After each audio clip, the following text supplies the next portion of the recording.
On va faire des vues sur YouTube avec toi, non?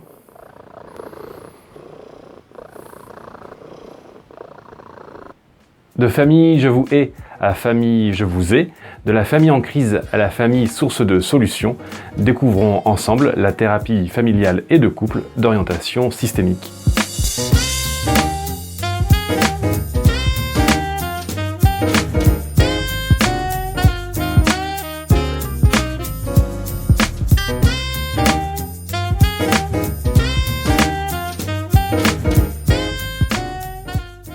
Je suis Mathieu Frévin, thérapeute de couple et familial, formé à l'approche systémique, encore appelée systémie.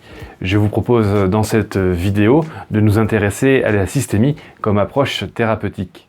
De quelle discipline est-elle la fille? Quels faits se sont penchés sur son berceau? Quelles sont ses bases théoriques? Qu'est-ce qu'un système? Quelles en sont les règles? Comment s'applique-t-elle à une famille? Avant de vous donner des éléments de réponse, une précision. Je suis thérapeute familial et de couple également. Cependant, dans cette vidéo, je mettrai de côté le terme couple dans un souci de fluidité de mon propos. J'utiliserai donc principalement le mot famille. Gardons en tête que les principes de la thérapie systémique s'appliquent tout aussi bien pour un couple que pour une famille. Au sortir de la Seconde Guerre mondiale aux États-Unis, la référence principale en matière de soins psychiques est une version américanisée de la psychanalyse. En s'appuyant sur cette base et dans une démarche de différenciation pratique et théorique, naîtra outre-Atlantique dans les années 50-60 la thérapie familiale.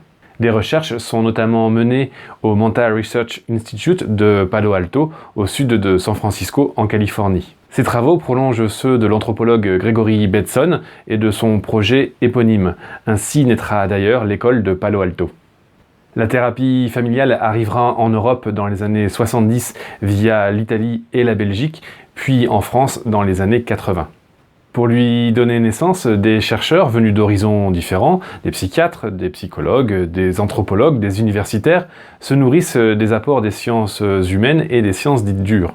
Parmi elles, la théorie générale des systèmes, qui donnera d'ailleurs son nom à la systémie, mais aussi la cybernétique et la logique de la communication.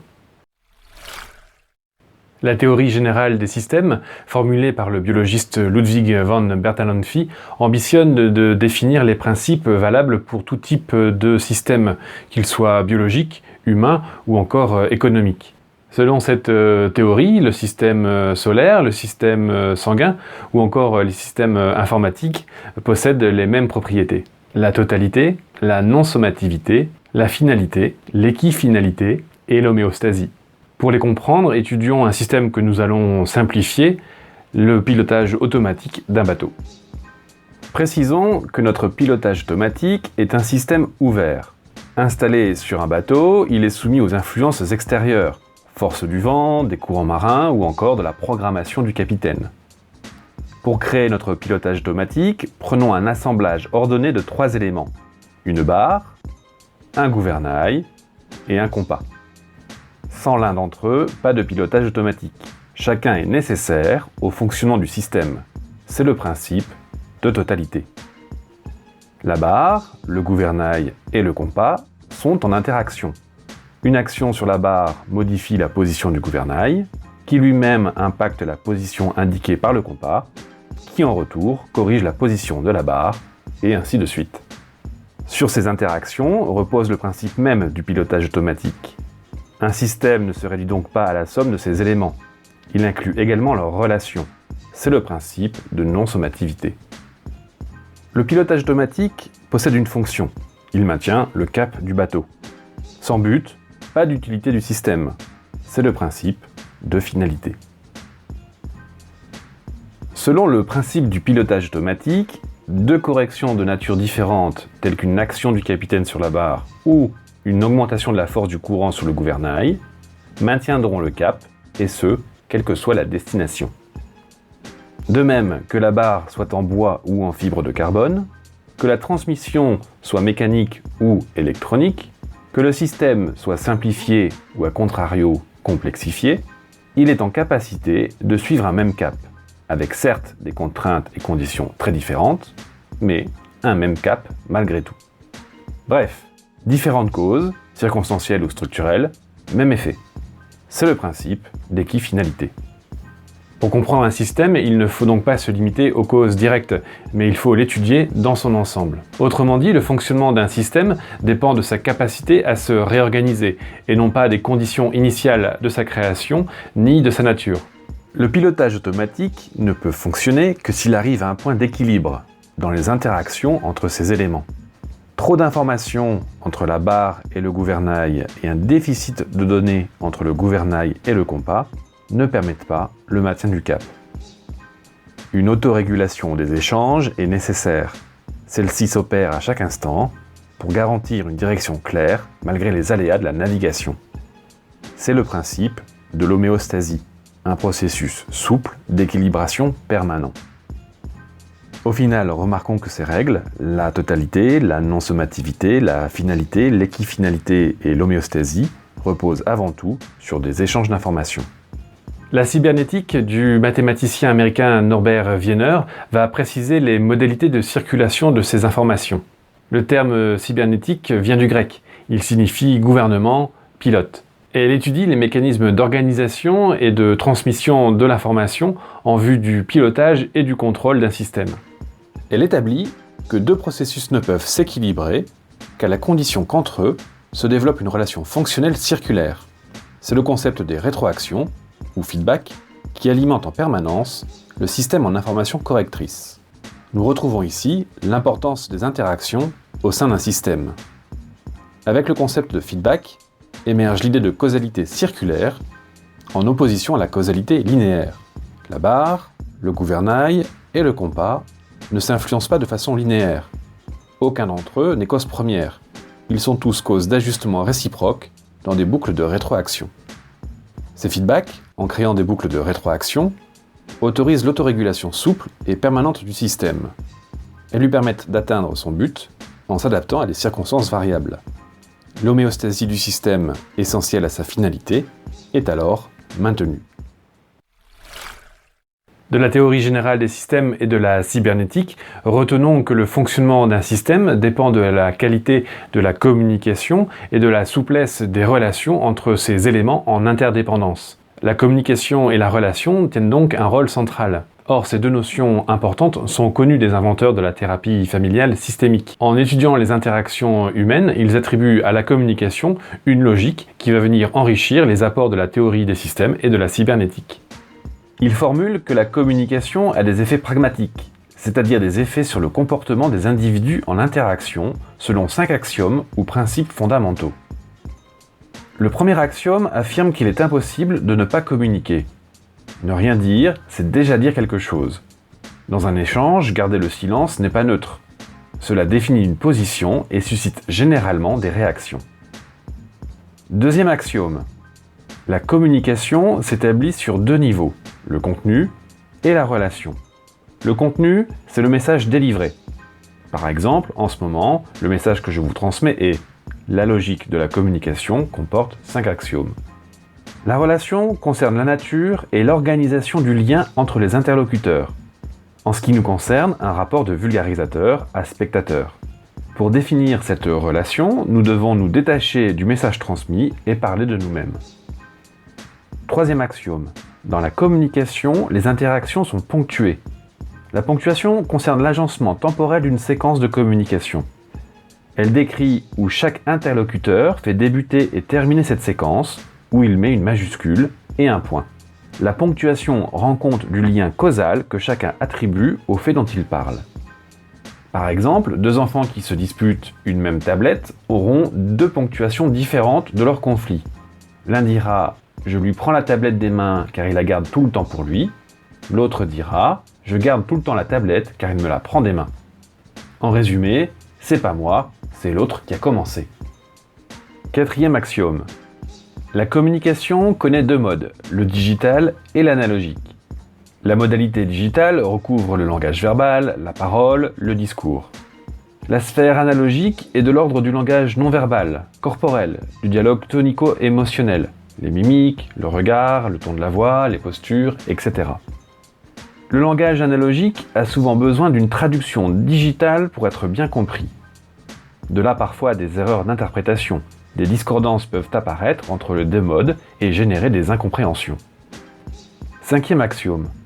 Dans la communication, les interactions sont symétriques ou complémentaires. La symétrie dans les liens permet la compétition, le dépassement de soi. Chacun est au même niveau et veut avoir le dernier mot.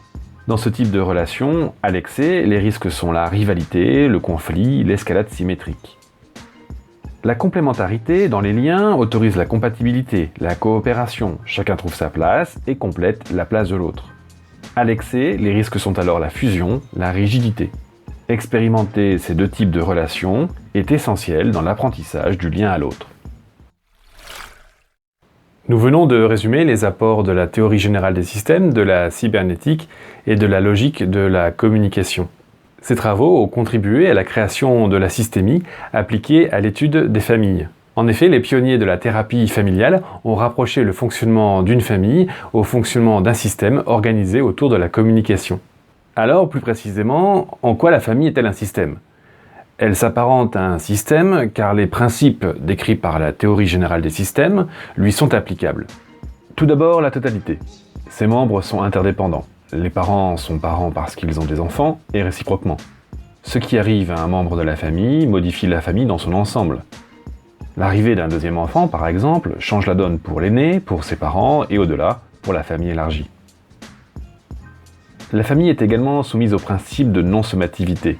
Ce qui constitue une famille dépasse largement la quantification de ses membres.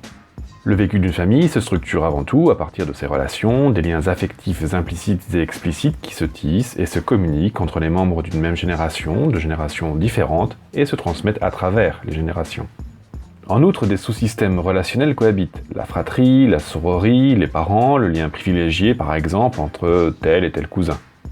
La finalité est également un principe commun au système et à la famille. Une famille existe notamment pour assurer l'épanouissement psychosocial de chacun de ses membres, en répondant par sa cohésion à leurs besoins d'appartenance, et par sa souplesse et son ouverture à leurs besoins d'autonomie. Ce qui est vécu par ses membres en dehors du cercle familial va permettre un enrichissement des liens d'appartenance, qui, en retour, vont augmenter les capacités de communication vers l'extérieur et autoriser ces différents membres à bâtir un nouveau système tel que, pourquoi pas, une autre famille. Nous reparlerons de ce point dans une prochaine vidéo. L'équifinalité s'observe au niveau des familles. En effet, selon ce qui s'impose à elles au cours de leur histoire, les familles tendent à leur manière et de multiples façons à maintenir le cap, c'est-à-dire favoriser l'épanouissement de chacun selon leurs propres critères. Il n'y a donc pas de solution unique ou exclusive à la problématique rencontrée. De plus, les solutions adoptées tirent leur validité non pas de la nature de la structure familiale, mais de la fonctionnalité de la configuration relationnelle. Une famille est homéostatique. Elle est en constante recherche d'un équilibre en fonction des aléas de la vie.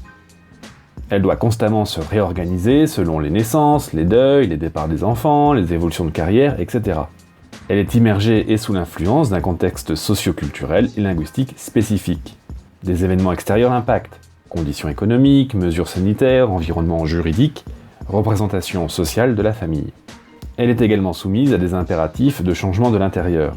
Ils sont liés notamment au cycle de vie, naissance, adolescence des enfants, retraite, arrivée des petits-enfants, etc. La famille, comme tout système ouvert, doit changer, créer de nouvelles configurations pour garder sa cohésion au fil de son évolution. Nous venons de voir que la famille est un tissu de relations où la position de chacun se détermine en fonction des interactions entre ses différents membres. La communication y tient donc un rôle central. Dans une famille, il est impossible de ne pas communiquer. Un adolescent qui se replie dans sa chambre et refuse la discussion délivre un message, tel que « je ne veux pas te parler ». Dans cet exemple d'interaction, il y a un contenu, son silence, et il y a bien un enjeu relationnel. Le parent doit en effet se positionner en tant que parent d'adolescent qui se construit en contre, et l'enfant comme un adolescent qui s'oppose aux parents. Dans cet exemple, remarquons la présence d'une communication digitale, l'absence de mots, et une communication analogique, la posture de repli.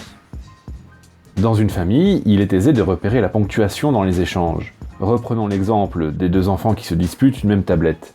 L'un dira « Je lui prends la tablette des mains car il la garde tout le temps pour lui ». L'autre dira « Je garde tout le temps la tablette car il me la prend des mains ». Notons ici une illustration de la causalité circulaire de la cybernétique. Le comportement de l'un est à la fois cause et conséquence du comportement de l'autre. C'est pas moi, c'est lui qui a commencé. Cette même situation illustre la nature symétrique de cet échange entre ces deux enfants. Plus tard, ils pourront avoir une interaction complémentaire si l'un patiente pendant que l'autre joue avec la tablette. Au final, l'ensemble des principes théoriques qui ont donné naissance à la systémie se vérifie au sein du système familial. La famille est un système humain dont ses différents membres sont interdépendants. Elle s'organise à partir et autour de leurs relations et de leur communication. Ouverte sur l'extérieur, elle doit trouver et maintenir son équilibre en s'adaptant aux changements qu'elle rencontre. Si la position d'un membre de la famille impacte la position des autres membres et réciproquement, si la définition des relations et la communication sont essentielles au fonctionnement du système familial, dit autrement à la santé d'une famille, si une famille et ses membres doivent s'adapter aux circonstances internes et externes pour conserver cette santé bonne, alors les souffrances de la famille ou de l'un des membres ont en partie à voir avec une difficulté à déterminer les liens et à communiquer pour s'adapter aux circonstances variables de l'existence. Dans une prochaine vidéo, nous reviendrons sur ces souffrances familiales et individuelles auxquelles nous appliquerons une lecture systémique. Nous verrons alors comment, en référence aux théories que nous venons de développer, les thérapeutes familiaux ont créé leurs propres outils afin d'accompagner les familles à soigner leurs relations et leur communication pour sortir de la crise. Un dernier mot. Nous nous sommes limités dans cette vidéo aux disciplines mères de la systémie, à ses parents, à sa famille restreinte, pour ainsi dire. La généalogie théorique ici présentée est loin d'être exhaustive. En tant que concept, la systémie n'est qu'un simple maillon de la chaîne dans l'histoire de la pensée. Elle est en effet la petite-fille et l'arrière-petite-fille d'illustres ascendants. Citons par exemple la psychanalyse américaine, l'anthropologie batersonienne ou encore la philosophie analytique. La systémie est également la mère de nombreux courants de thérapie familiale. Depuis sa naissance et au fur et à mesure de son développement, elle n'a de cesse de se réinventer au fil des relations qu'elle tisse avec les savoirs qu'elle rencontre, théorie du chaos, constructionnisme, neurobiologie ou encore éthique. Bref, la systémie est une famille nombreuse, élargie, dont chaque membre contribue à sa richesse.